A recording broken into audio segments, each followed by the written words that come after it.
heartache later. It's easier than you think. We're Brown Funeral Homes, family owned, in business for over 135 years. Think smart, think ahead. Brown Funeral Homes, Martinsburg, Inwood, and Charlestown, Ranson. We have the tools, we have the talent. It's Miller time. It's Miller time on Talk Radio WRNR. A look at local sports with the play-by-play voice of local sports, Matt Miller. Well, good evening, everyone, and welcome into this Thursday, June 21st edition of Miller Time. We are live in studio. I'm Matt Miller. By my side is Matt Crawford. Good evening. How's it going? Pretty good. And for you? Not too bad. Thursday, almost Friday. And almost vacation time. Almost vacation. You're still in that the hangover stage after vacation. I'm caught up. That's the good thing. You know, I didn't put you too far behind for the week you were out. The hardest part of a vacation is always coming back. Yep. Because you've got so much to catch up on from what you missed. Well, when I come back, I'll have 2 days in the 4th of July, and then another 2 days, and then the weekend again. So I'll kind of ease back into it. I won't have a full 5 days when I come back. Hey, you picked a great vacation time. It wasn't what I picked. It just happened to be when my girlfriend's family decided they wanted to go on vacation. I'm just tagging along. Well, enjoy the tag. I will do my best. Well, let's turn immediately this evening to our WVU Medicine Berkeley Medical Center talk line as we welcome in Dave Johnson, the play-by-play voice of Washington Wizards basketball. Tonight is the NBA draft at the Barclays Center in Brooklyn, New York. And I couldn't think of anybody better to talk to about the draft and especially about our Washington Wizards than Dave Johnson. Dave, good evening.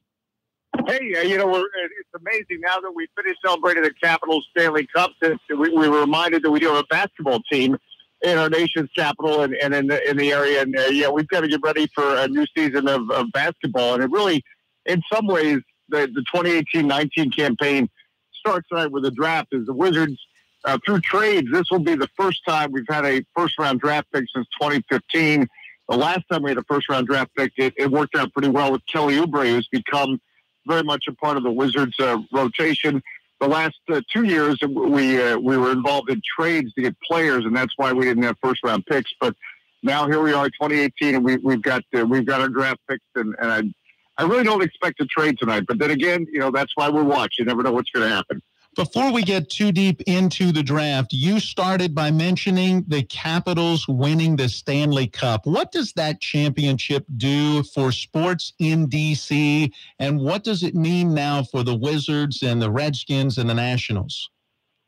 Well, I think the one thing, it makes us realize that when people come together, you don't have to be the most talented, but if you truly are together, this was not the most talented of the Capitals teams over the years, then good things can happen. So, my good friend John Walton actually tweeted out, the phrase, "It's okay to believe," the Capitals radio voice during a period that was looking pretty bleak during the Pittsburgh Penguins series, because I think we had a kind of a mindset, or we get in kind of a mindset in this area, or specifically in Washington, D.C., that we're not allowed to have nice toys and we're not allowed to have good things, and it's just not going to happen for us. So we start to take more of a negative slant. And, this kind of reminded us that, it is okay to believe. It's okay to be positive. And I think that's what the Capitals showed us as a team, that through all adversity that, there may have been detractors and doubters, but they kept believing. And they kept believing all the way to lifting the Stanley Cup. And at every series they trailed in, and at every juncture it looked like they were going to hit a tripwire and that'd be the end of it. And instead they prevailed. And then it was just a great reminder of how this passion for sports, and as we talk about it and get together about it is a great common bond that brings, all of us together. And you're not going to have a championship every year, but it is a shared passion, and that's why it's a good thing, and it brings people together. And look, something that brings people together, and you can yell and scream, and nobody calls the cops, is a good thing. Looking back to the NBA and the draft coming up this evening, I think I speak for a lot of Wizards fans when a big man is definitely on the list for what needs to be addressed in the draft. Is that the direction you think the Wizards are going to take? Well, I think that, and preface this on athletic big man or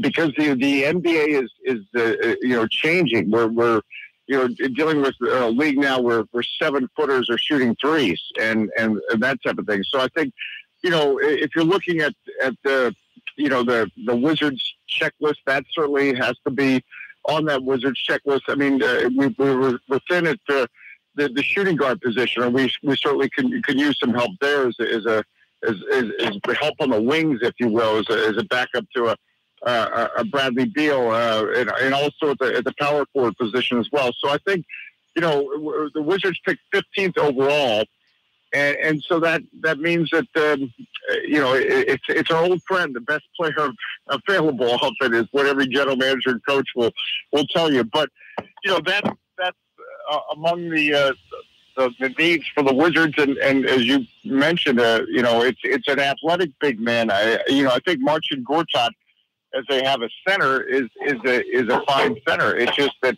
what we see now in a league that goes small sometimes, he's not involved in the mix. It's just a different brand of basketball than I should say it's not always that way, but it is certainly more and more that way. A different brand of basketball than say we saw 20 years ago. Clearly a disappointing finish in that opening round of the postseason. How close is this Wizards team to really being where they want to be, and how can this draft maybe help to get them there? Well, I mean, I think, this is a team that believes they did underachieve this past season, although it's also a team that it also believes that and in some ways maybe I'll use the parallel of the Capitals. I think, and I'm not saying the Wizards are going to win the NBA title next year, but the Capitals, the previous season, it was believed that was the most talented team, and then of course they lost a number of players to free agency, and so they really flew on the radar coming into this current season and ended in a Stanley Cup run. So I think when you underachieve and you have a disappointing first round loss like the Wizards did the Toronto Raptors, it really is easy to just feel like, wow, the future's not that bright at all, and it's feeling pretty bleak. And instead, you've got to step back and say, oh, wait a minute here, we've got a young dynamic backcourt in John Wall and Bradley Beal. We've not still seen the best, from Otto Porter. We get a key player in the draft that can, and at 15 you can get in the first round, you can get a player that can immediately come in and help you coming off the bench. And while the Wizards, if nothing changes, maybe don't have the best starting five in all of the NBA, it's certainly a very strong starting five. It's a playoff starting five, as proven last year, and it's a starting five that can do even better. So it's not like we're starting with an empty cupboard, and that's why the draft is an intriguing process, because you're selecting a piece for your franchise, and it's speculation, because you're trying to translate the success a young player had, in this world now, whether it was overseas or in college, that'll translate in the NBA and make a difference. As I said, the last, first round pick the Wizards had 2015, Kelly Oubre, and it was ironically at the 15th position, clearly fits in that role. No, he's not an all-star player. No, he's not even a regular starter, but is he a difference maker? Is he becoming an elite defender? Is he a major contributor as to why the Wizards, are in the postseason equation? Yes, and I think that's the type of player you hope to get out of tonight's draft tonight. A couple, or a handful, I should say, of local college players expected to be drafted tonight, whether it's the two guys out of Maryland and Justin Jackson and Kevin Huerter, Javon Carter out of West Virginia, or even a couple guys from the University of Virginia. Do you think the Wizards have any interest in any local guys? I think, and again, they have both first and second round picks, and I think it comes to, I think there's definitely often interest, and maybe it's even more heightened interest, because You look at Otto Porter. That's not the fact that he went to Georgetown was not the only reason he was selected by the Wizards back in 2013. But I think when it is a player in your own backyard, you really do, as much as they are scouted and reviewed, and relationships are just naturally because of proximity. Sometimes closer relationships are developed with the coaches at the schools and that type of thing. So you start to get a better feel for those players maybe than a player that's certainly from overseas or at any other school. So I think it's certainly possible, but I think it's a key part of the equation because again you think about what this. It's not like you get a do-over. And I've been in the war room when this stuff is going on, and it's pretty exciting stuff because when it's one thing when you have one of the top 3 picks in the NBA draft, and I've been there before, and you kind of know which way you're going to go. But as you get down in the draft order, it's dependent on what other teams take. Sometimes there's surprises.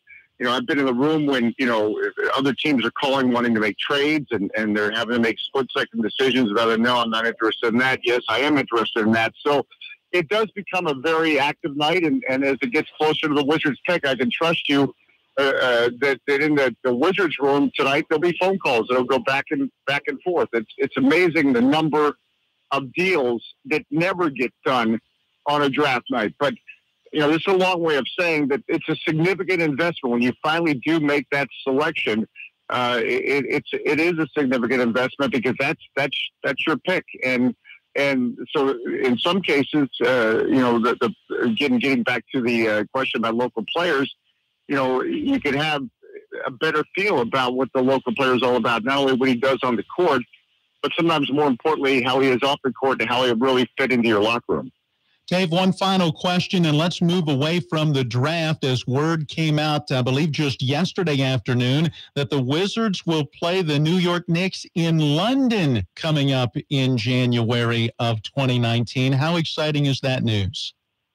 Well, that's very exciting because that'll be part of our broadcast schedule. So folks in West Virginia will get to feel like they're in London that day. And because of the time difference, it'll be an afternoon game. So it'll be kind of like afternoon tea for the folks in West Virginia, which probably is not a common thing in West Virginia or D.C. for that matter, as we can bring that. But, it's exciting. We've done tours before, but never in the regular season. We did a preseason game from Brazil. We did a preseason stretch in Berlin and Barcelona, and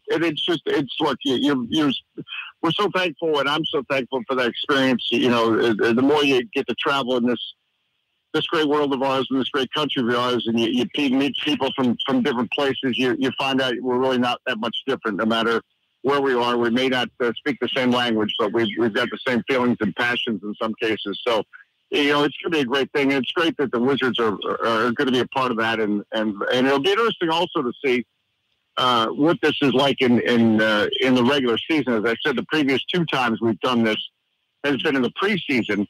So it's been kind of more relaxed, whereas this is going to be in January. And, hopefully we'll be fighting for playoff position and wanting to maintain playoff position. And so, it'll be nice to see Big Ben and all that kind of business, but, it'll be also a situation where, in addition to all those sites, you want to win that game because that could be very important down the stretch.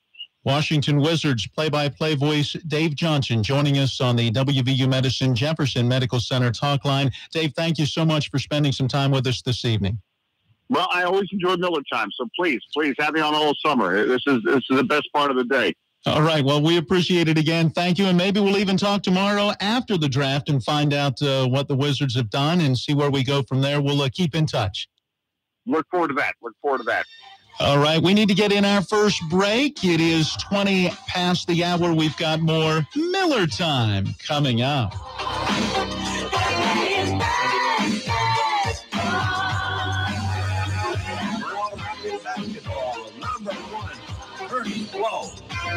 Basketball is my favorite. faithful. I like the way they dribble up and down the court, just like I'm picking on the microphone. So it's Dr. J. and Moses Malone. Hello, this is Delegate Mike Folk, candidate for West Virginia Senate District 16. I want to extend my personal congratulations to all the Little League All-Stars this summer. As a former three-sport athlete and Shepherd football player, I understand the importance of discipline, hard work, and perseverance, something our All-Stars have in common. As you continue your journey through this summer and your life, remember this quote from Hall of Famer Jerry Rice, who said, "Today I will do what others won't, so tomorrow I can accomplish what others can't." Best of luck and have a great tournament.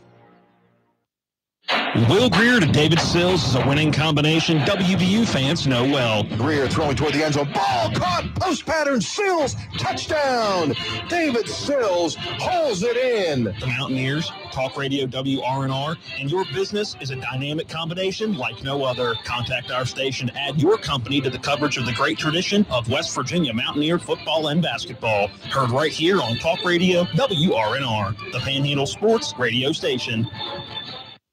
I'm Ari Wolf with NFL Network Now on the Westwood One Radio Network. The retirement talk about Tom Brady continues. After telling Oprah Winfrey this weekend that the end is coming sooner rather than later, Brady hinted on Instagram on what number he may have in mind. Responding to an ESPN post, Brady commented, 45, Spanish for 45. The number is consistent with what Brady has said in the past of when he would walk away from the game.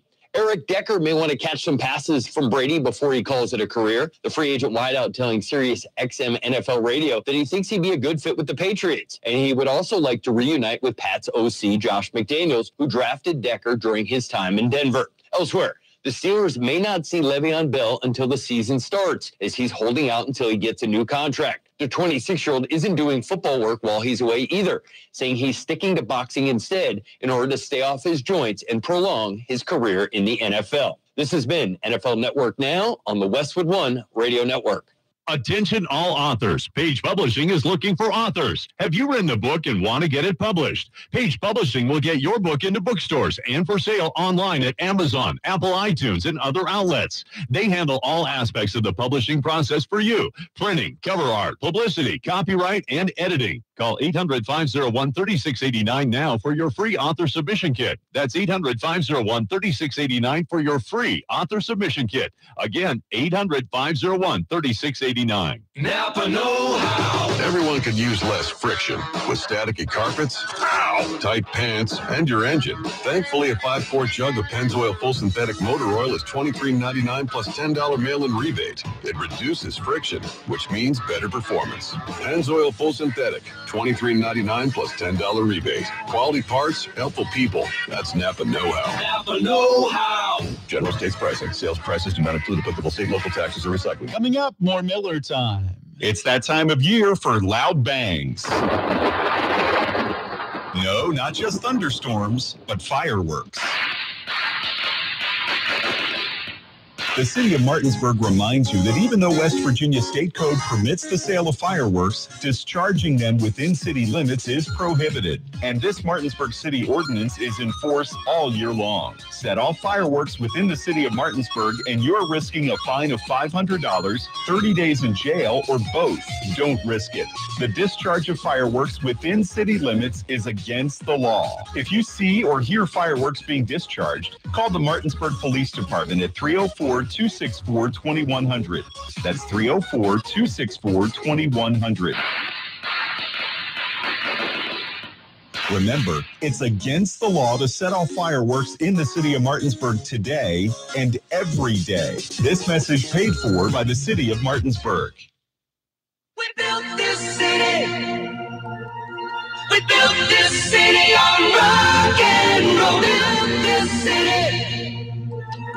We built this city on... We welcome you back into Miller Time on this Thursday evening, along with Matt Crawford. I'm Matt Miller. We want to welcome in from the newsroom, Caleb Valero, one of our, well, he's kind of our show basketball expert. It was good to have... NBA basketball expert. Howdy. Yeah. I just want to clarify and that. Mountaineer. And Mountaineer. Yeah. Because college-wise, you're a Marylander. I am. So... But I still keep up with WVU basketball and college basketball as a whole. Yeah, that's because you like good basketball. So, yes. Unlike the NBA, which is not good basketball. Unlike the Terrapins. Hey, easy. Terrible turbulence. All right. Before we start an all-out war here, that we don't need a border war. Caleb, your thoughts on the draft tonight? The Suns have that number 1 pick. DeAndre Ayton is expected to be taken number 1. The Kings pick 2, and I've heard reports of probably Marvin Bagley going next. Where do you see this draft? It's going to be a fun draft. I'm excited to see all the moves. San Antonio Spurs coach Greg Popovich met with Kawhi on Tuesday, and it sounds like it's not going to be working out for him there. So I expect a big trade there. I expect some other big trades. The Wizards, I hear Dave Johnson didn't say anything about it, but I heard they're thinking about moving up in the draft. Well, he did say he really didn't expect a trade. Oh, I did catch that in part I think of his he was saying he didn't commentary. expect a trade of them trading out of the draft, but I've heard about them moving up maybe. I'm excited for it. Trade up and get Mo Bamba. Yeah, I was going to say, if you trade up, get a big man. I also heard the Grizzlies are trying to trade back, so at 4, they could get Mo Bamba there. I was going to say, they're already in a position where they could take Mo Bamba, so why would they trade or try to go back? Who, the Grizzlies? Yeah. Oh, well, he's come out and he would not allow for a workout with the Grizzlies, and he said he will not play for the Memphis Grizzlies. Why? I don't know. I never understood that. I'm sorry. He's not a country music fan, apparently. If I'm an athlete and getting drafted, who cares where you go? You're going to make money at the fourth overall pick. You're going to make a lot of money. Somebody's willing to pay me money to play a professional sport.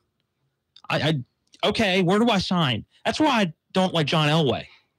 I don't. It's any athlete that purposely says I will not play for this team. I'm sorry, you're a professional athlete. I mean, I guess in the working world you have a choice of where you play, but it's not exactly the same thing. I'm saying if somebody's offering me millions and millions of dollars to play a professional sport, where am I signing on the dotted line? Yeah, get in there and win the support of the fan base, and you might find out you like the place that you're at. And 2 or 3, what's the rookie contract? Probably 3 years? It's 2 years with the next 2 years are team options. Yeah, so you could be out of there in 2 years anyway. Yeah. Suck it up, take your millions, and move on. Well, let's move on to some college players out of the state of West Virginia. Javon Carter, the WVU guard. I kept hearing during combines and workouts that he was moving up the charts, that a lot of NBA coaches and executives who got a chance to really see him up close and personal liked what he was doing, and he could even become a late first-round selection. Do you see that happening? Well, I think he's the best backcourt defender in the draft. I think that's easy. I think that's fair to say, right? Yeah, I think he showed some great stuff at the combine. I mean, he was the only player out there full court pressing the whole time.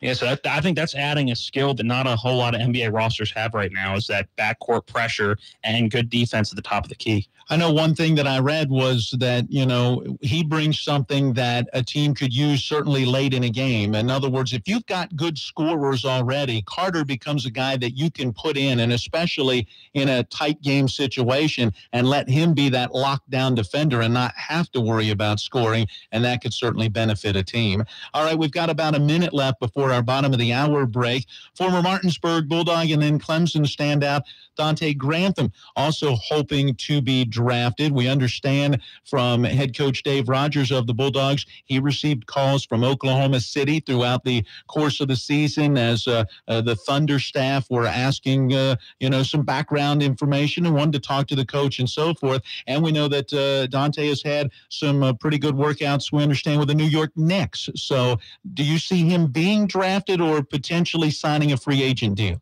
I could see him getting drafted in the late second. It really hurt him with that injury. But, yeah, his college coach was also getting calls from NBA draft scouts. So, yeah, the only thing I'm skeptical on is the injury factor. I think that may be the only thing, because, he had a phenomenal career at Clemson before the injury.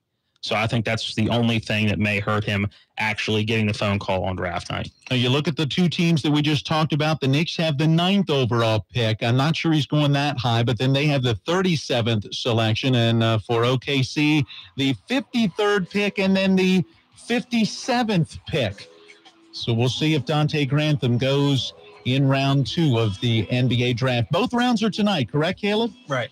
Yep. Wrap it up all in one night. Caleb Falero joining us from the newsroom. We'll be back in just a moment with more Miller Time. News update. As the controversy continues to rage over her husband's handling of immigrants at the border, Melania Trump went to visit a detention facility in Texas. I'm here to learn about your facility, and which I know you house children on a long-term basis. President Trump said he's ordered the reunification of families and is ready to work on immigration reform. You have a situation that is ripe for Congress to get together and come up with a solution. And I am ready, willing, and able to help. CBS's Bill Rakoff says a compromise House bill may be in trouble. House Freedom Caucus Chairman Mark Meadows says there are 3 concerns that conservatives are worried about. One, for DACA recipients to be able to sponsor their parents to come and get citizenship. The E-Verify issue is also a problem, and he says he's worried about border security in the long run. CBS News Update, I'm Pam Coulter.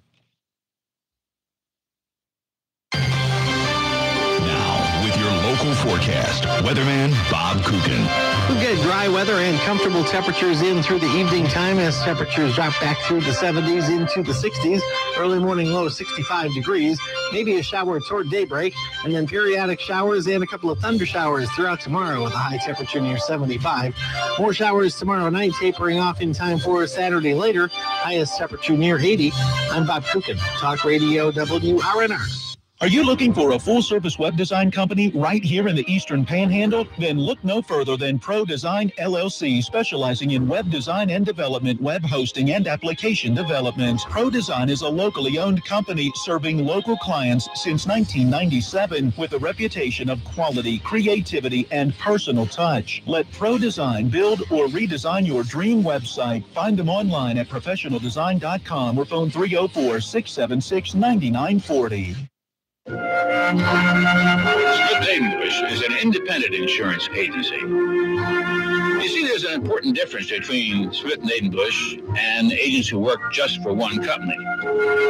Working for one company, they can only sell the products of that company. On the other hand, Smith Nadenbush can design a program just for you, your family, or your business, and at the right cost. Smith Nadenbush, Martinsburg, Charlestown, and Berkeley Springs. Your NBC Sports Radio update starts now. Some afternoon baseball is done. Yankees get a win over the Mariners 4-3, completing that 3-game sweep. Home runs from Miguel Andujar and Aaron Judge. Aroldis Chapman, his 22nd save. Luis Severino, his 11th win. Red Sox, no problems beating the Twins 9-2. Mookie Betts, home run number 19. Rick Porcello, win number 9. Andrew Benintendi also went yard. 13th time this season. A's and White Sox postponed, going to be made up as a doubleheader tomorrow, starting a little after 4 o'clock Eastern. World Cup, Denmark, Australia tie at 1. France over Peru 1-0, and Croatia rocks Argentina 3-0. Islanders, they're naming Barry Trotz as their new head coach, the Stanley Cup champion from the Capitals. I'm Keith Irizarry, and this is NBC Sports Radio. You know why it's especially nice when you buy her a gift from our store? Because she knows the only reason you did it is because you love her so much. I mean, you'd rather be on the golf course practicing your chip shot, right? The golf course is like your home away from home. As for jewelry stores, you can't wait to get out if you do go in. Hi, I'm Lori from Bechtel Jewelers. And guys, the good news is she really will know you did it for her. You stepped out of your comfort zone in a big way, all to please her. And she will love you for it. She knows where you'd rather be, and it really tickles her that you came to her home away from home. So come on in, and when she opens her gift and reacts to it, well, there's a good chance you'll find yourself in our store again. Yes, because you love her, and because you love how she loves you for loving her so much. Bechtel Jewelers, Route 11 South in Inwood, will have you in and out before you know it, and you'll still have time to practice your putting.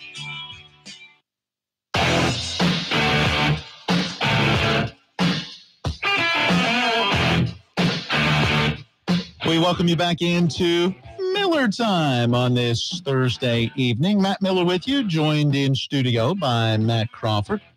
We've got Kyle and we've got Anthony, also known as Manthony, who is in studio as well. That's the Rob Mario nickname. And Kyler. Kyler, because Rob could never remember Kyle's first name. It started as, what was it, Tyler? Yeah, he thought it was Tyler. And then it's, sorry, Rob, we don't mean to throw you under the bus here. No, we're intentionally throwing him under the bus. No, I'm not. Okay, Rob, if you're listening, then you know which Matt it is that you want to blame, which is kind of fun anymore around here because when something goes wrong, they can kind of take their pick as to which Matt. Matt, is it your fault or is it your fault? Sure. It's Matt's fault. Probably. Yeah. So, all right. Well, before we jump into some minor league baseball, it is time for us to check out yesterday in sports history. Yeah, not today. That's too easy. We wanted to go to yesterday. So today is June 21st. That makes yesterday June 20th. Good math. All right. Let's go back to 1912. The New York Giants lead the Boston Braves 14-2 into the ninth inning. The Giants go on to win 21-12. Wow. What a crazy ninth inning that must have been. Let's see. The Yankees win the protest of a 1-0 White Sox victory, forcing the game to be replayed back in 1920. Wonder what the protest was. I don't know, but could you imagine in the big leagues today? We'll just come back tomorrow and try this again. We're going to do it all over again. What? Yesterday's date, 1936, Jesse Owens sets the 100-meter record at 10.2. That's insane. Yeah. I don't think there's a lot of cars on the road that can do 100 meters in 10.2. Yeah, that's crazy fast. Yeah, that's insane. Yesterday's date, 1950, Joe DiMaggio's 2000th hit comes in a Yankees 8-2 win over the Indians. He was pretty good. He wasn't bad, was he? About 1964, 64th U.S. Golf Open, Ken Venturi shoots a 278 at Congressional Country Club in Maryland. Yeah, Congressional. There you go for the U.S. Open. I didn't realize the U.S. Open was at Congressional. That was back in the day, 64. It certainly hadn't been there in a while, has it? It was. I'm trying to remember. It was there in the 80s or 90s because I know my dad went to the last U.S. Open. It was at Congressional. Let's go to 1982, 82nd U.S. Golf Open. Tom Watson shoots a 282 at Pebble Beach Golf Links in California, and we'll close it out in 1982. As Pete Rose is the fifth to appear in 3,000 major league games. Charlie Hustle. I'm telling you, that dude needs to be in the Hall of Fame. I'm with you. I agree. Time has passed. There was never anything negative that came out of it. The old farts that are part of Major League Baseball and the Hall of Fame committee need to get off their high horse and understand how much he meant to the game of baseball, and that I'm not condoning what he did necessarily, right, but at the end of the day, it didn't hurt anything. Let the dude in the Hall of Fame. He leads the MLB in hits all time. Mm-hmm. I'm not sure what gambling would have done differently to that. Yeah, there's not evidence, to my knowledge, correct, that of him betting against himself, right, or altering the outcome of a game because of a bet that he made. Yeah, I'm sorry. Wouldn't you want guys betting on their own team? Makes them play harder. You got couple grand on whether you win or not. You're going to play a little. You're going to leg out that double that you may have just rounded first. I'm just saying. There. You don't want them betting on the games. I'm just saying it's time to get over it. He needs to be in the Hall of Fame. I will agree with you. It is time to get over it.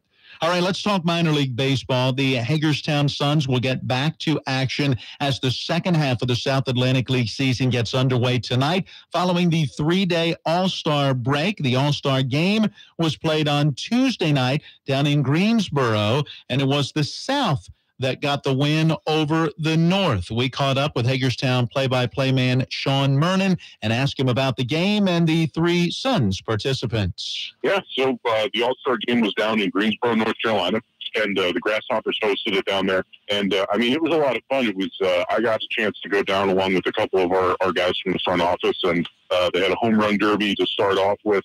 And the ballpark in Greensboro is right in the downtown area. They're actually They're actually putting up some new apartments across the street, and so some of the homers that were hit actually went across the street and into that building that was being built over there. So it was a really neat and unique situation to be able to see that, and to see all the fans that were able to come out, and even some Suns fans were down there. Again, waiting to see some of the guys that came in. So we had the starting pitcher Nick Riquet.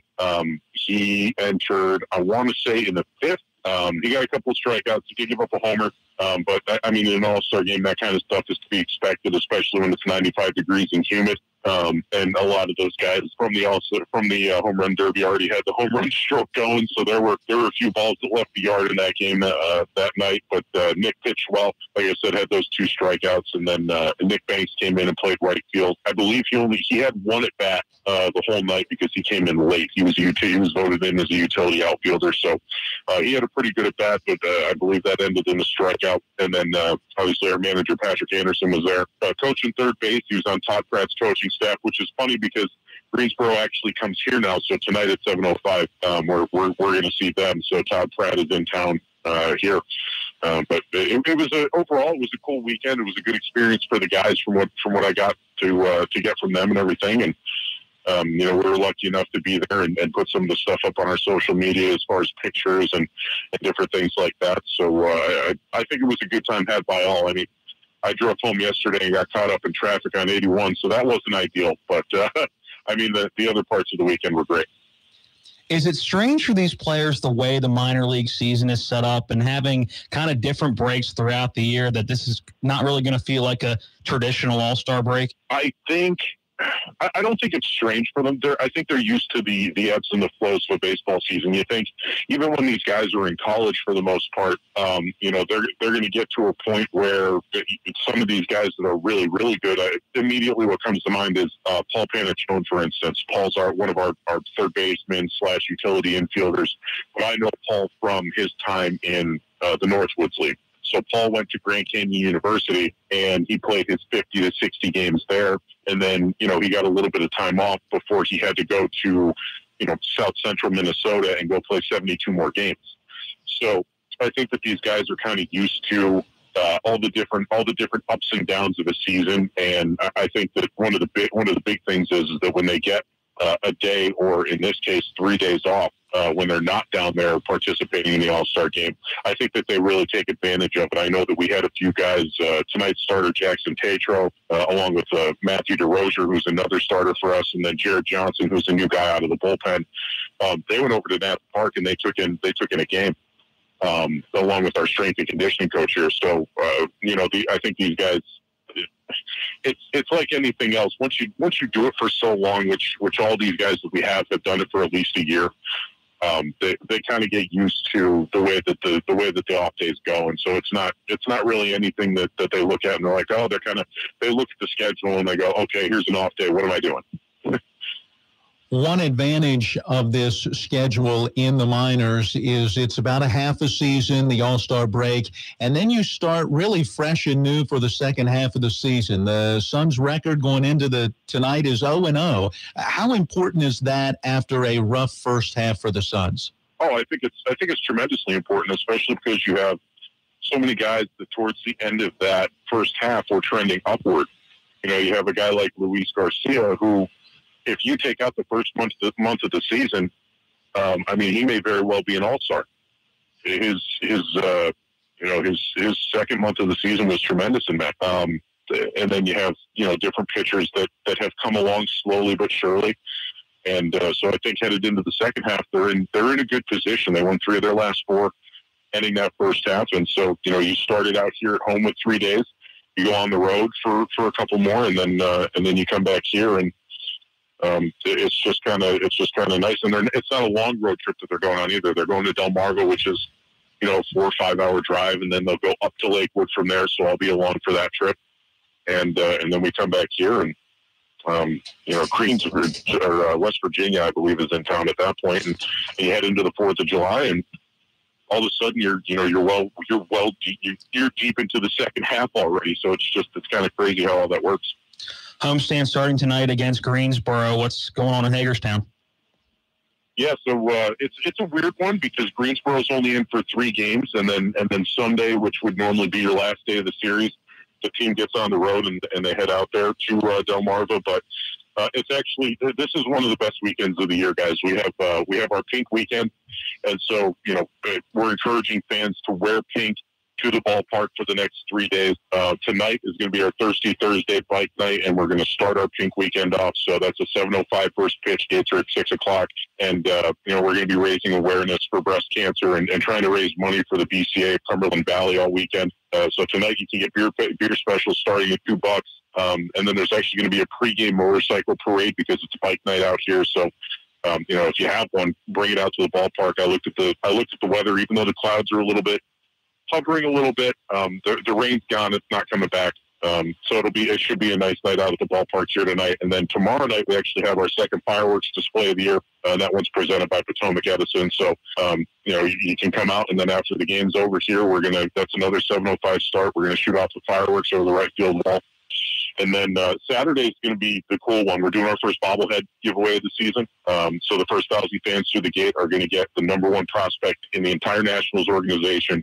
We have a Suns bobblehead of Victor Robles, who you guys probably remember from his time here and how great he was. He's on the way back too. At some point, he'll be taking the field again this year, from what I understand from the news reports that I've seen. So that's kind of cool that we have that. And then if you're in attendance that night for that 6:05 game, you can actually bid on the jerseys that the players are going to wear, because we have these pink Suns uniforms, again, for breast cancer awareness. And so if you're at the ballpark, you can actually bid on those pink jerseys, and then all the proceeds are going to go to the BCA of Cumberland Valley. So I think all across sports, not just baseball, your pink weekends and your pink games and stuff are some of the most important and beneficial.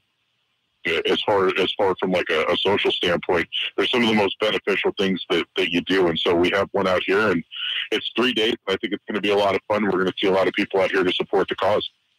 Sounds like an exciting weekend. So get out to Hagerstown if you can. Sean, thanks a lot. We'll look forward to talking to you next week. Sounds great, guys. Thanks a lot. Sean Mernon talking about the Hagerstown Suns. By the way, going back to the All-Star game and Nick Raquet giving up the home run in his inning of work out of the bullpen, normally a starting pitcher. That home run went to the MVP of the game, Nick Prado, who helped the South to top the North by a 9-5 final. So that was after he lost his bat on the previous swing. Yeah.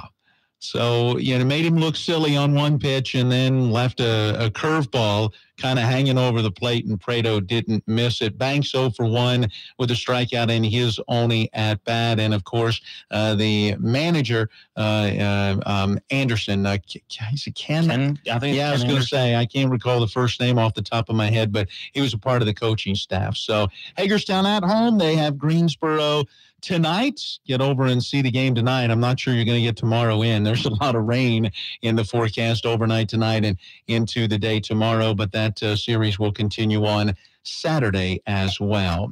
Let's take a break. When we come back, we will have word of an NHL coach hiring, and you're going to kind of scratch your head and go, how did the Capitals let this happen? I'm looking at Matt right now. If you're watching on WRNR TV through YouTube, you see the sheepish kind of grin on his face and the tapping of the pen on his hand. He is anxious to talk about it. I'm going to make him wait another couple of minutes. That's coming up next on Miller Time. The Tri-County Pastoral Counseling Service will hold its 5th annual Scramble Golf Outing on Monday, June 25th at the Mountain View Championship Course at the Woods, with registration at 11 a.m. The shotgun start at 12 noon. Rain or shine, come try your golf game out with us, and maybe you just might represent us in the Tournament of Champions. Great golf, great fellowship, great food, plus prizes too. Can't beat that. Hope to see you there. 304-839-3300. We're talking with Joe Ferretti of Hammer, Ferretti, and Schiavone. Joe, how do you hire a personal injury attorney? Rob, we believe you should look for an attorney who has a good reputation and the results to match. Ask around. We have a history of success representing folks who live here. You'll be convinced that my law firm is the one to handle your personal injury claim. Call Hammer, Ferretti, and Schiavone at 264-8505 for a free review of your case, or contact us online at hfslawyers.com. At Hammer, Ferretti, and Schiavone, reputation and results matter. Do you hear that? Nothing beats the sound of summer unless it's finding a way to make cleaning your pool easier. Now you can with Pool Life. Our complete line of premium pool care products is the easiest solution under the sun for crystal clear, clean pool fun. Get the most brilliant clean ever seen all summer long with Pool Life. Only at fine pool dealers like John's Pool Supplies, close to Gold's Gym on Eagle School Road in Martinsburg. Ask about quality PDC hot tubs. Phone 267-2000 or go online at johnspoolsupplies.com.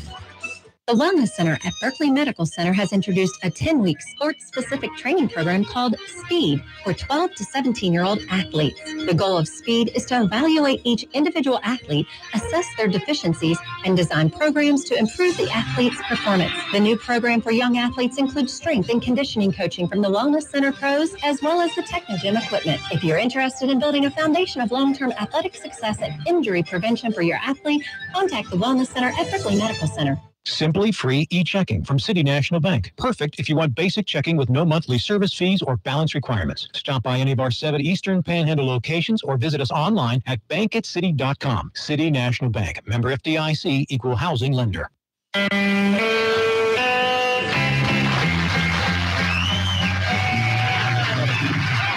Hello out there. We're on the air. It's hockey night tonight. Tension goes, the whistle blows, and the puck goes down the ice. The goalie jumps and the players bump and the fans all go insane. Someone roars, Bobby scores, and the good old hockey game. We welcome you back in to Miller Time on this Thursday evening. Along with Matt Crawford, I'm Matt Miller. The hockey song bringing us back as we turn our attention to the guys on the ice, or in this case, a guy on the bench. Barry Trotz, just 3 days ago, resigning as the head coach of the Washington Capitals, just 2 weeks after leading the Capitals to their first ever Stanley Cup title. Apparently, Coach Trotz and the front office for the Capitals could not come together on a contract, as the Capitals said, look, you're under a contract that says if you win the title, then we'll extend this for a couple of years at a certain amount of money. And apparently Barry Trotz and his representative, I believe was the terminology the GM for the Caps used the other day as we carried some of those comments, that they didn't want to do the 2-year. They wanted a longer deal, and they wanted a little more money. The two sides could not get together, and so the Capitals said, look, just hand in your resignation. We'll let you go. We're not going to keep you from going anywhere else. Well, it didn't take long. The New York Islanders hiring Barry Trotz as their new head coach earlier today. Going from a Stanley Cup champion head coach to coach a team that finished with 80 points last year and lost 3 games more than they won because the Capitals front office didn't want to pay Barry a little bit more money. They wouldn't have even had to give him the contract the Islanders gave him, which has not been made official yet, but the figures we could do in our head, he was going to make $20 million over the course of 5 years, which was double what he would have made in that 2-year contract extension. So per year would have made $2 million for 2 years. I think if they would have given him $3 million over the course of 4 or 5 years, I think he'd have taken it. But McClellan, the GM of the Washington Capitals, decided that apparently it wasn't. He didn't need to spend that much money to bring home another Stanley Cup, because there's been so much of that going around DC that he was just another coach. No, you blew it. The Capitals front office blew this one, and this is now going to be that one little black spot on the entire Stanley Cup. Because especially if they have a bad season next year. If they have a bad season next year, this is going to go down as one of the biggest front office busts in DC history. And with Dan Snyder owning the Redskins for the last 20 years, that's a very long list. All right, I'm going to really make you excited. Ladies and gentlemen, put on the earmuffs and get ready, because I'm about to just throw a little gasoline on the fire. Because I have to ask you, Matt Crawford, does a move like this add any quote-unquote validity to the comment of a Michael Wilbon who says that DC is a minor league sports city? I don't know. Because I don't know. Can you look at it that way? In other words, look, you don't know how to win. You don't know how to win consistently. You know, the fan base is going to jump on or off the bandwagon depending, and that's every fan base. I mean, look at we talked yesterday. Chris gave us a call. Nobody's showing up at Camden Yards right now because the O's are bad and they've struggled for a while. So I'm not, is Baltimore a minor league city? I don't know. But anyway, it does kind of lead me to go, how do you win it all and have an opportunity to kind of keep things intact, and you let, in this day and age, a few $1 million break that up? I think time will tell with this. I think this goes down as a major bonehead move for the Washington Capitals and the DC sports franchises as a whole. If the Capitals come out and get bounced in the first round next year or scrape into the playoffs or don't make the playoffs, I think then you look back at it and go, yeah, nobody knows how to repeat. Nobody knows how to keep what's good and build off of it rather than, okay, we're not going to break the bank on anybody. We think that that's a position that can be filled in. Well, they already say that it's probably harder to repeat than it is to actually win it for the first time. Yeah. And so now you've given yourself an extra obstacle to overcome if you are going to try to repeat by having a new head coach. Now, if it is Todd Reardon, who, elevates from being an assistant coach, who knows the system and knows how Barry Trotz got it done and has been, tutored under him, if you will, okay, maybe it's not as big an obstacle. Yeah, I think if you bring somebody in that was within the organization, it's not, there are going to be very few growing pains other than the fact that it's just somebody new, completely new at the top. And I also think this may have been a move financially. While I don't agree with the move financially, Devontae Smith-Pelly was a free agent coming out of this season. And after the playoffs that he had, you got to think you got to re-sign him. While those regular season stats weren't going to jump off the charts at you, he mimicked his regular season stats and did just as well in the abbreviated postseason. And John Carlson's a free agent.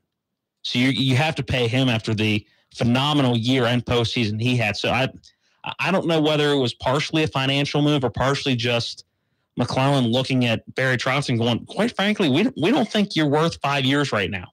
Yes, you won us a championship. Yes, no other coach in history has done that for this organization, but we're not sure that after 1 year, you're worth $20 million over the course of 5 years. I disagree with that because I like the progression that Barry Trotz has had, and I think he brought a whole new feeling to the Washington Capitals over his 4-year tenure.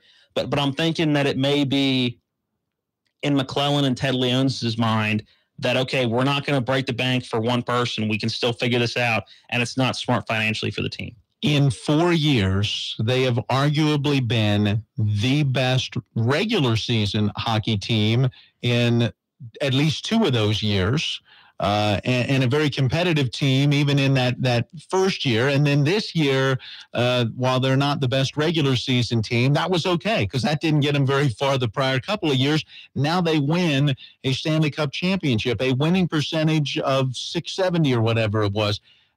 That's awful darn good to say, yeah, we'll be okay without him. And I know that this goes against the point I've made and the side of the story I've taken, but that there have been several coaches, whether you look at Bruce Boudreau, Dale Hunter, Adam Oates was but there have been several coaches on the Capitals that the Capitals have had in the Rock the Red era that have severely underachieved in the postseason and still managed to get new contracts.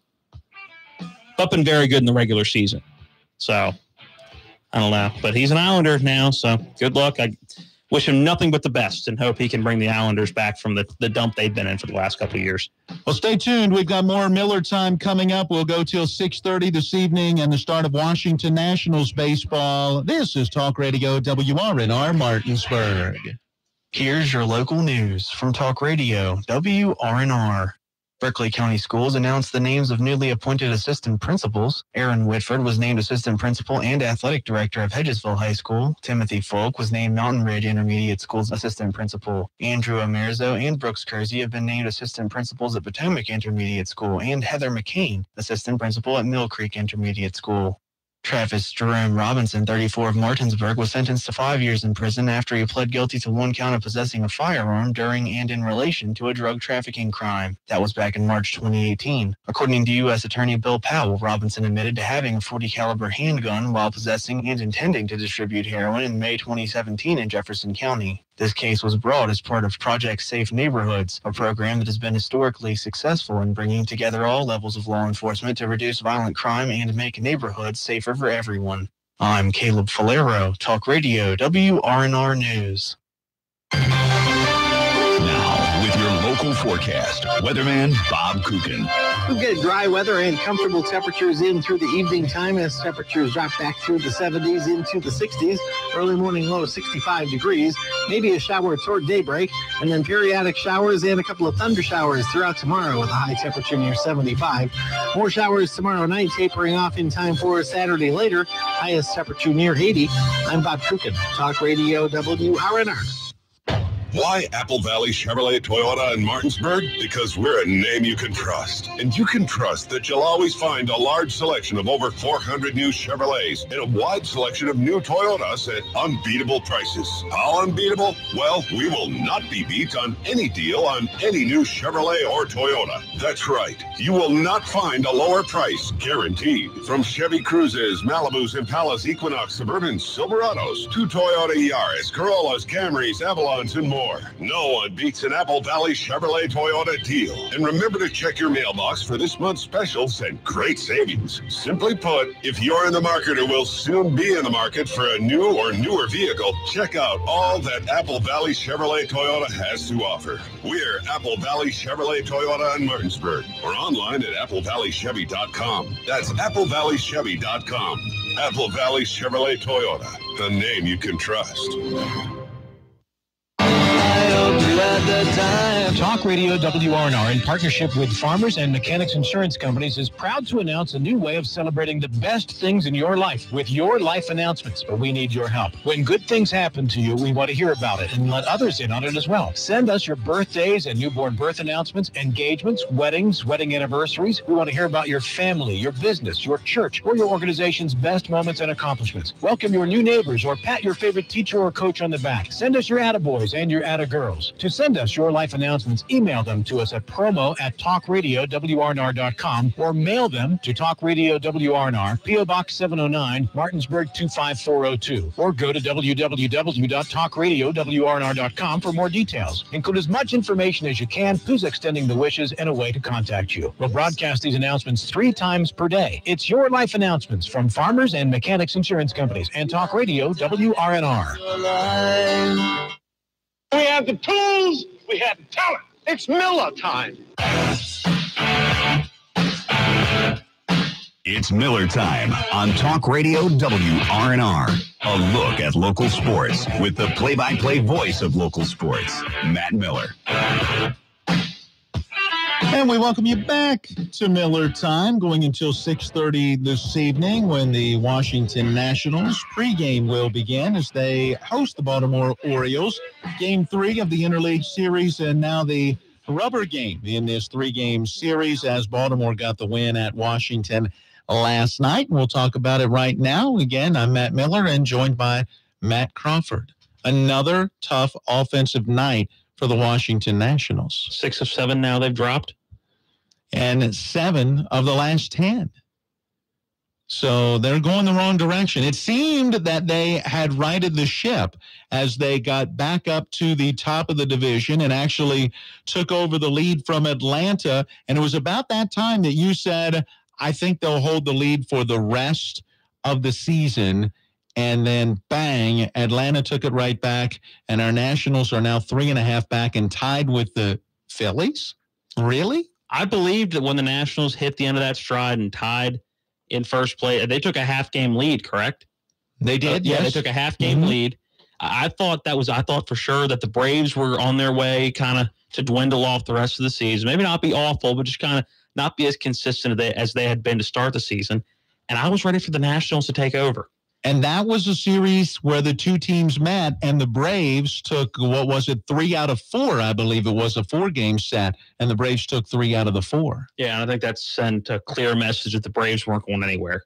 and then to get swept by Toronto. That was big. Yep. To get swept by Toronto, I think, was a big kind of smack in the face to the Nationals. And you would have thought that would have turned them around a little bit and going, really, guys, the Toronto Blue Jays, they're going to sweep us? But, no, I mean, you lose to the Orioles, who have been even worse than the Nationals over their last 10 games. Then they were fortunate to take 1 out of 2 from the Yankees. I mean, you consider Juan Soto's 2-run home run was the only run scored in what ended up being about 2.5 innings of baseball to complete that suspended game. But then in the full 9-inning game, again, they couldn't get hits with runners in scoring position and end up with a 4-2 loss. Now, they bounced right back and beat the Orioles, but they had to come from behind to do it. They did at least get the offense together. 9-7 was the win. And then last night, after the 9 runs the night before, no offense again.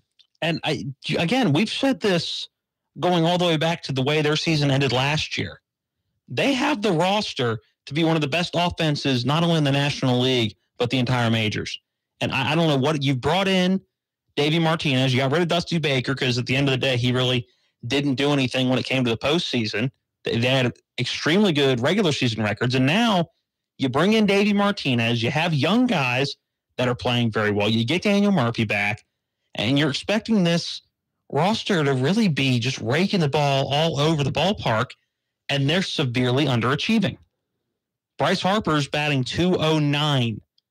I'm sorry, you're telling me he's a $400 million man? Oh, don't worry, he'll break out of the slump. No.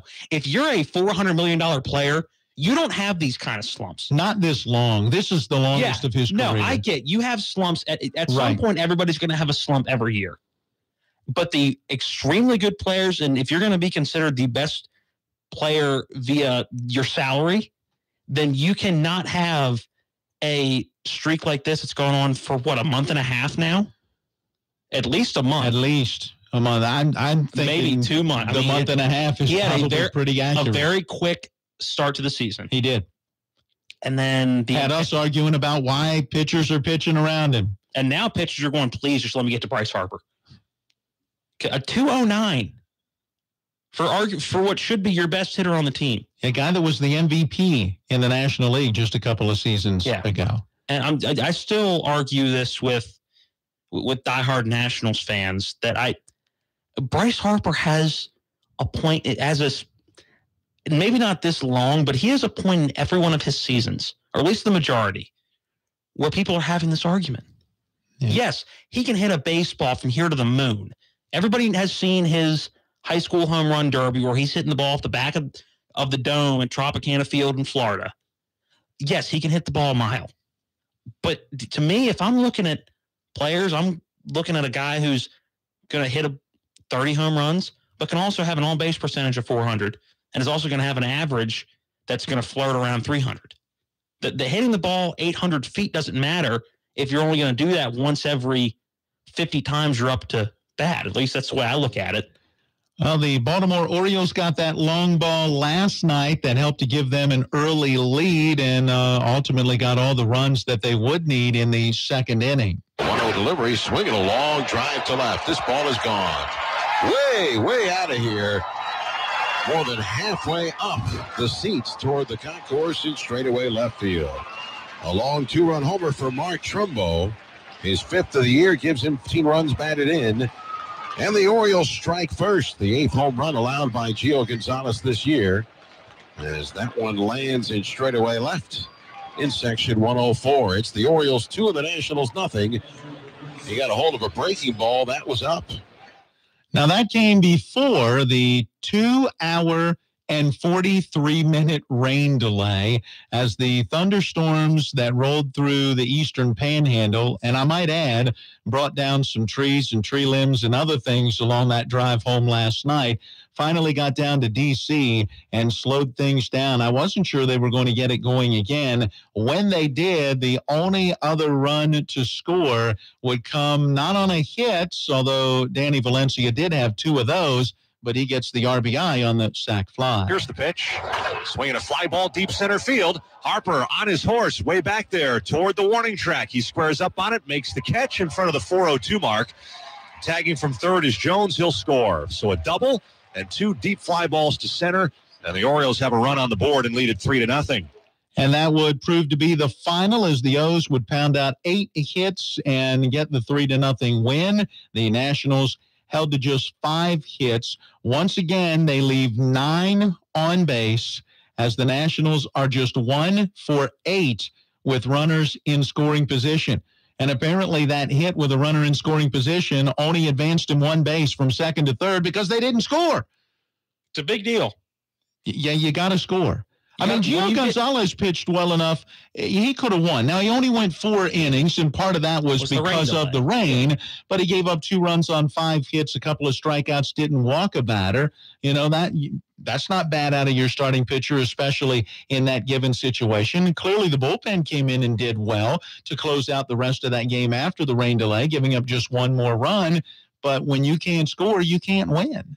Well, we heard from Adam Eaton in yesterday's show about how the bullpen they have is locked down right now, and they believe one of the best bullpens in the entire National League. And the starting pitching, the Nationals have one of the best rotations in baseball. And it will get even better when Steven Strasburg comes back off the DL. Yeah, Max Scherzer's on pace for another Cy Young, and it's the offense. And when you look at the struggles of this team historically, it's always the offense. And I don't know what it is about the numbers. You look at the numbers, the Nationals should have won 2 or 3 World Series by now.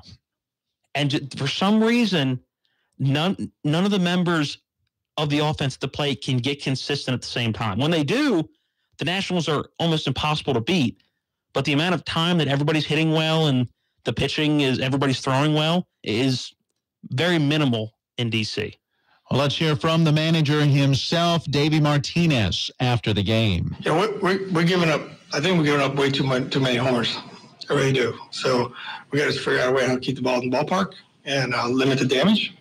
And we hit some balls hard today, and like I said before, we didn't quit. I mean, we had bases loaded with a chance to win the game. So we just got to keep going. I appreciate what he is talking about, and he has been pretty consistent in saying that he appreciates the effort of this team. These guys aren't giving up, but at some point you also have to come through. Yeah, exactly. And Davey Martinez, again, he's still only 3 months into being a major league manager, but he is at some point got to jump off the optimism bus. Every time we hear him give a post-game press conference, they pretty much all blend together because they sound so similar. I like what we're doing, the efforts there.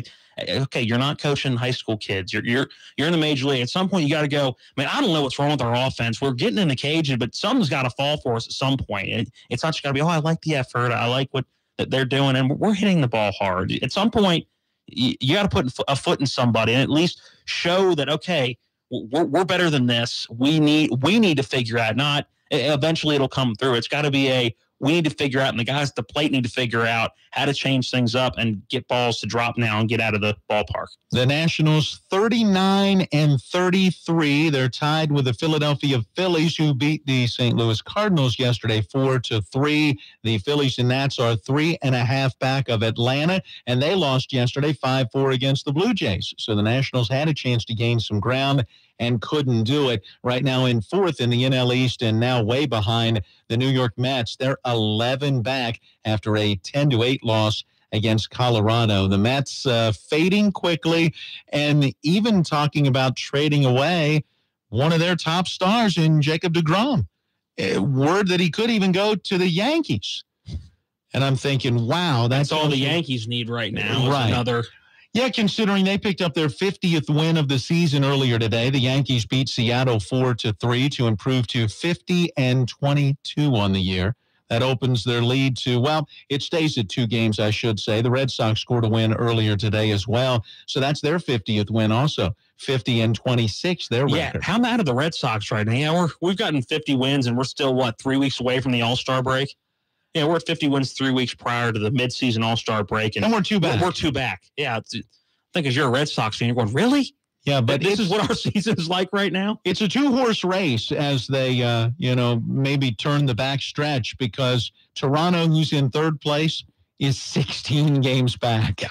Tampa Bay, 16.5, and Baltimore, what are they, 29 now? 28.5. Okay. 28.5 with the win last night. It will be 29 right now, depending on the outcome of the game tonight, since the Yankees already got a win earlier today. So meanwhile, we go to the NL Central to give you an opportunity to applaud your Cubbies who have finally caught Milwaukee for the top spot in the division. It's about time. They just needed me to start paying attention at a more consistent rate. Again, I'm glad you could contribute. Yeah, diehard Cubs fan. I was keeping up with them. With the Capitals making the run to the Stanley Cup, it hadn't quite flipped to baseball season consistently quite yet. And once the Capitals won the Stanley Cup, and for the last 2 weeks or so, it's been consistently good baseball on the north side of Chicago, and now time for Milwaukee.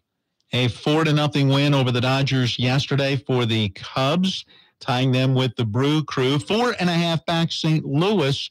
They're just 4 games over 500 right now at 38-34. And then Pittsburgh is 7 back, a game under 500, 36-37. And they've been falling fast the last month. I mean, the wheels finally came off of the Pirates.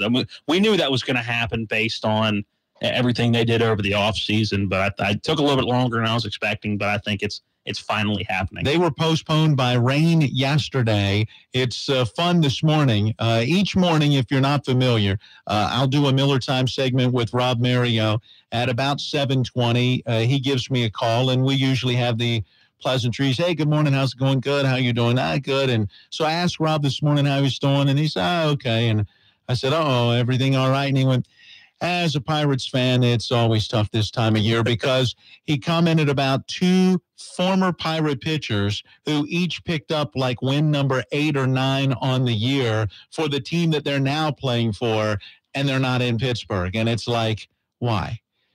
Why are these guys not still here and Pittsburgh winning games as opposed to my hearing, the former Pirate now has his 8th or 9th win. Tough to be a Pittsburgh baseball fan. They'll survive. They will.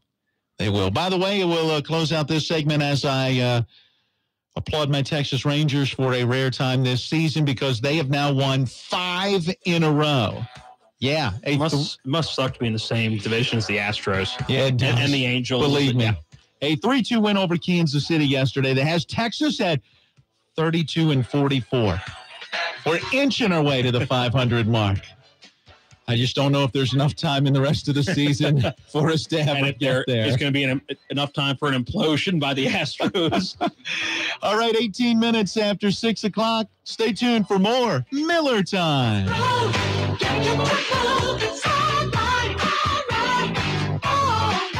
It's the Jeep Celebration event at Miller's Chrysler Dodge Jeep Ram in Martinsburg. Stop in now for great deals on a great line of Jeep products. Get $1,000 cash back on a 2019 Jeep Cherokee with financing at 0% for 60 months. How about a new 2019 Cherokee Latitude 4x4, only $219 a month, or a 2018 Jeep Wrangler JK for only $296 a month. Get bonus cash up to $6,000 off a 2018 Renegade, plus $500 trade. Stop by and test drive a Chrysler Pacifica and get free movie passes. It's all at the Jeep Celebration event at Miller's Chrysler Dodge Jeep Ram, home of the lifetime powertrain warranty on Kelly Island Road or online at millerschryslerjeep.com. All payments based on approved credit, taxes, tax, and processing fees extra. See dealer for details.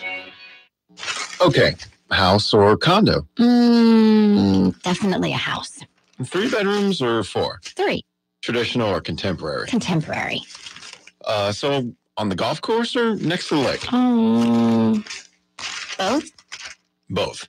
Choosing the perfect house involves some tough choices. Where to find it? That choice is easy. HomesandLand.com. There are thousands of listings from the area's top realtors. With a few clicks, you can search by bedrooms, by price, and choose just the features you want. And in Homes and Land magazine, you'll find full-color photos and detailed property descriptions. It's the perfect way to find your next home. For a free copy, call 1-800-277-7800 or visit homesandland.com. Homes and Land, connecting home buyers and sellers for over 30 years. Talk to your realtor today about Homes and Land of the Eastern Panhandle or phone 304-579-8510.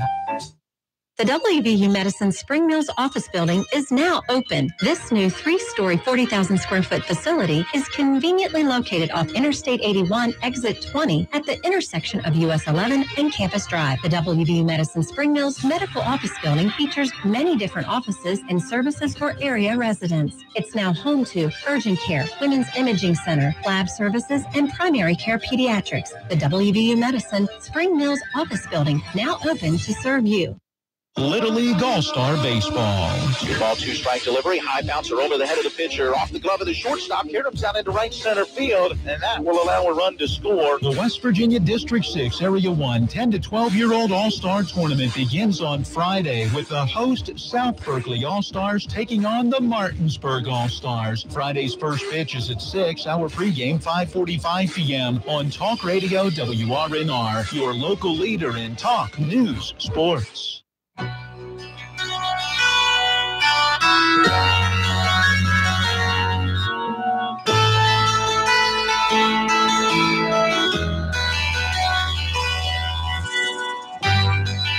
We welcome you back into Miller Time on this Thursday evening, taking you to 6:30 and Washington Nationals baseball, closing out a 3-game set as they host the Baltimore Orioles. We'll join Charlie Slows and Dave Jagler coming up. Along with Matt Crawford, I'm Matt Miller.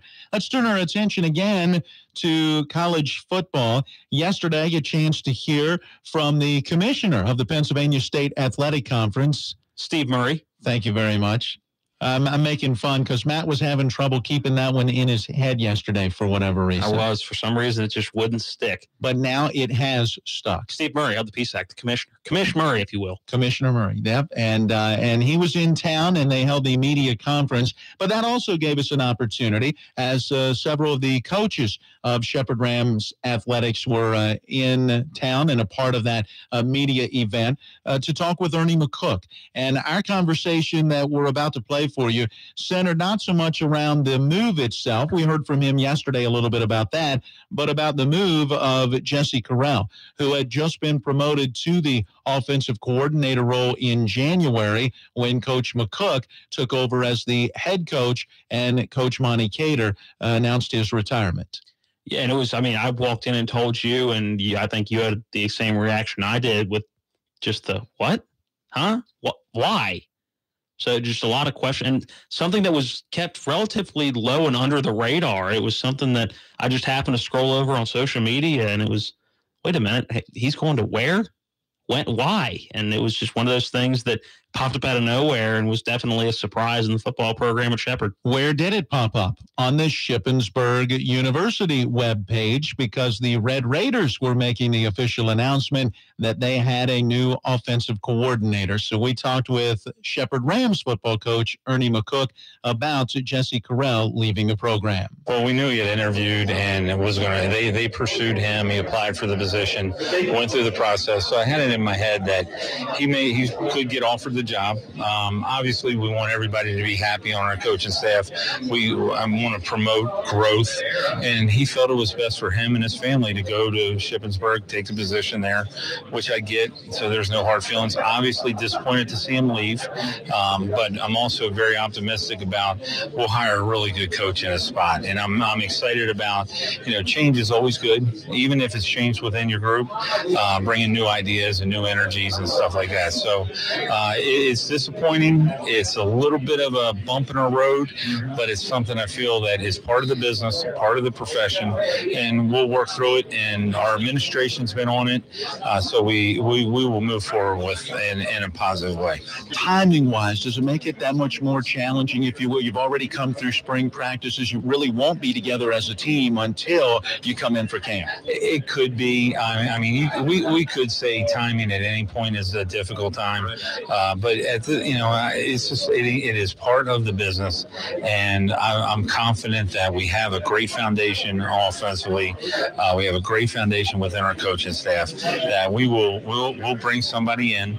They'll be a part of this group that we have, and we've got some great coaches. We've got some great players, and we're going to be just fine. How does the search go about now? Right now, it'll be advertised. candidates. And then, we'll review the potential candidates. We'll identify the candidates that we would like to interview and pursue and bring them on campus for interviews, and then kind of make the decision from there. It will not be a long, drawn-out process. It'll happen pretty quickly.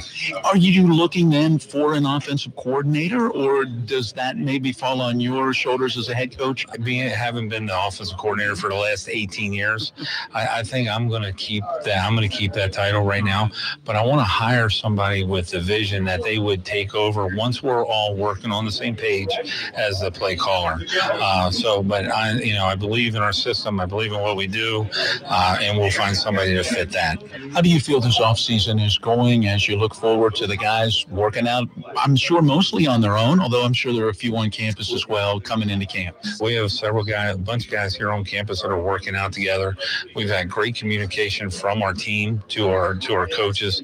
We feel we're moving in the right directions. We're right where we want to be as a program. We've recruited some great kids to come in, and so we're right where we plan to be. So, with the fact of replacing a coach, that's the only hiccup in the summer, but other than that, the foundation set here with Coach Cater and what he's done over 35 years, we're not trying to reinvent the wheel. We're driving the car forward and moving forward as we go.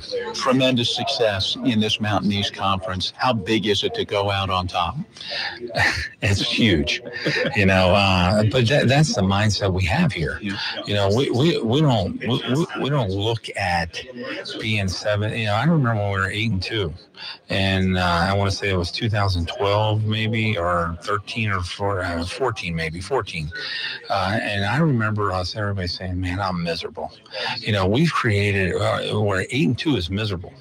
And then when we lost to North Alabama the year after going to the national finals, everybody was miserable at that point. So we don't like to lose. 100%. Now, we have a young football team, and we've got some positions that are going to have to be defined in camp, and we're going to have to develop pretty quickly as we get to camp. So we've got to hit the ground running when we get here, and we have to be full throttle go. And our coaches are going to have that mindset. Our team has that mindset. Our players understand that. So you're going to sit there and you're going to watch our team play. You're going to hey, who is that guy? You're going to see some new faces, and it's going to be exciting for them, their families. It's going to be exciting for our community, for campus community, and everything like that, because there's no better place to be than on a Saturday home football game at Shepherd University. Coach, thanks. Yep. Shepherd Ram head football coach Ernie McCook, and he's got a point. There's something special about that atmosphere for Division II college football on the campus at Shepherd University, and an atmosphere that everyone around the program, not only football, but, the other sports as well, academic-wise as well, really feel like that atmosphere is going to get even better with the move to the Pennsylvania State Athletic Conference. But first, you got to get through one more year in the MEC with everybody gunning for you.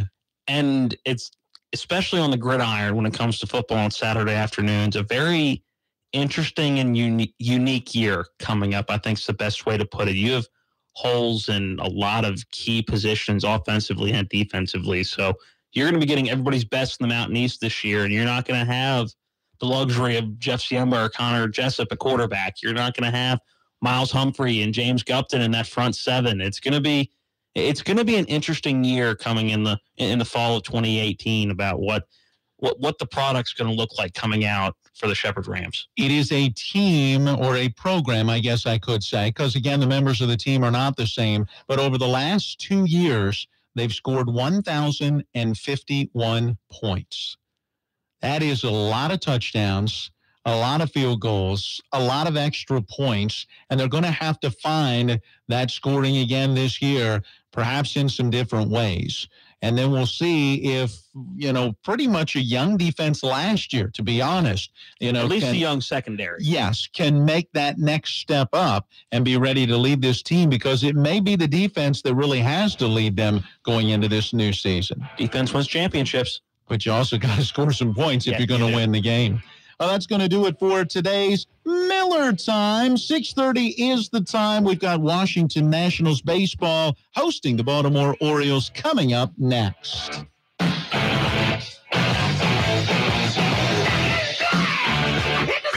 Baseball is back in Washington, D.C. Here's the pitch. Fly ball deep right field. Getting chased for right fielder Gonzalez toward the corner, looking up at the wall, and it's gone! Ryan Zimmerman is now the all-time home run hitter in Washington, D.C. baseball history. 3 balls, 2 strikes, the pitch. Swing, deep left field.